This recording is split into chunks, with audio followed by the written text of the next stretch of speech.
This is a great question. So the process for me moving here to Portugal by myself is the exact same as how I've managed my life for the last decade, being unpartnered and by myself.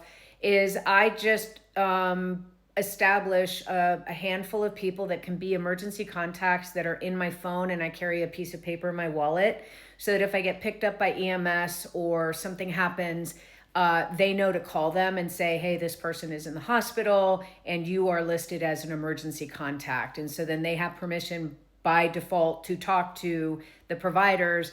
But most importantly, as the names and numbers here that I have, they know to call my legal representatives in the United States because I have two durable medical powers of attorney in the United States.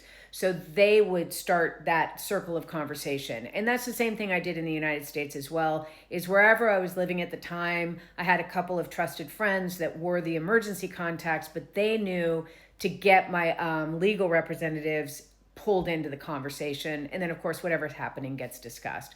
So that's it. It requires communication. It requires trusting people, but also requires just being really transparent and making sure these people understand that you're not making life and death decisions on my behalf. You're coming to the hospital to make sure that I have a friendly face and an advocate, but also somebody to call those legal representatives in the United States so that I have those trusted servants in the conversation. So that's really the key goal here, is to get them on board and get those conversations going. And as I'm here longer, I will look at what the Portuguese level of paperwork is to make sure I have something that's actually Portuguese. I will talk to my attorney. I'm just trying to get my residency appointment right now, but I will talk and get my Portuguese side of that paperwork put in order as well.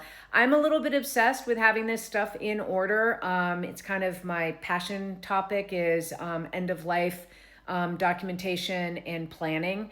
So yeah, it's kind of my thing. Anyway, I hope that answers your question. Yeah, and that's it. Let me know if you have any more.